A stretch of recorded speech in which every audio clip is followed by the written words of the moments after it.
WCNC Charlotte first brought you this story last night about the drug xylazine, also known on the street as Tranq. Yeah, it is a powerful horse tranquilizer being cut into street drugs like fentanyl and heroin. And it is being ingested by humans without their knowledge, and the effects can be deadly. We showed you how it got here and where the cases are. But what does this mean for local organizations who work with those who struggle with addiction?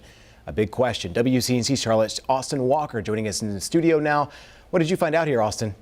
Addiction recovery centers are on high alert, and a lot of them are coming into contact with people who have unknowingly used xylazine or Tranq. They are seeing the deep, open wounds the drug creates.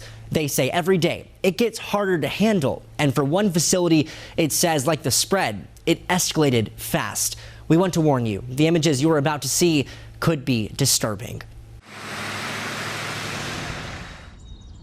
In the town of Wilkesboro, it's a beautiful afternoon, but the infectious sunshine is drowned out.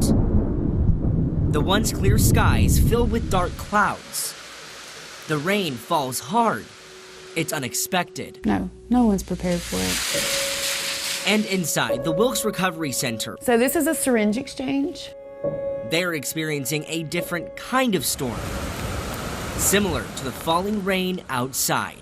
I heard about it. It wasn't a thing. It wasn't in our community. And then bam, it was like overnight. Probably going to be these supplies here. Amanda Hooper is the operations director at the Wilkes Recovery Revolution, working with people who have substance abuse disorder. Gauze. She's organizing supplies. The triple antibiotic ointment down here. It's become the normal after xylazine, known on the street as Tranq, has made its way into the Carolinas. I've seen an uptick in the last month. Dealers are cutting street drugs with xylazine. Whether that's fentanyl, heroin, pain pills, I mean, it's getting into everything. It's a way to stretch the supply and makes it more affordable to buy and sell. The result, it slows blood pressure down to a dangerous level, giving users a strong high and, in some cases, open wounds that take months to heal. It was on the bottom, on her calf, and it was a pretty large area. It's sad. Those wounds are so gnarly. Right now, the center is on damage control. We're increasing our orders on that. Wound care's not enough, but I don't know what is enough at this point. You know, I don't know what the answer is, but we're doing the best we can. Similar to the wounds on the body, the cost of supplies is eating away at the center. Because the drug is newer, testing for it is hard to come by. Unlike the fentanyl test strips, they're a little pricey. The xylazine tests are hard to get. Our fentanyl test strips are about $1 a strip. Xylazine test strips are $2. So we're working on funding. Just going around. Data from UNC Chapel Hill's drug checking lab shows about 25% of the sampled street drugs in North Carolina contain Tranq. According to the National Institute on Drug Abuse in Pennsylvania, where the drug first landed in the U.S., the percentage of all overdose deaths involving xylazine increased from 2% in 2015 to 26% in 2020, a 1,300% increase over just 5 years.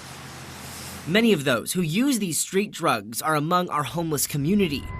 Another issue, Queen City Harm Reduction says, when that person goes to seek shelter, if they have an open wound from xylazine over the fears of spreading disease, they could be turned away. I mean, that's crazy to me. But I feel sad for them that these barriers are in place and they can't get their basic needs met because of it. Hand sanitizing wipes. With limited information, Hooper says they are left trying to do the best they can. We don't know what it is and we don't know how to treat it. Yes, it was a big surprise. Trying to get by, waiting for these clouds to part. We are still not prepared. We have no clue looking forward where this thing can go.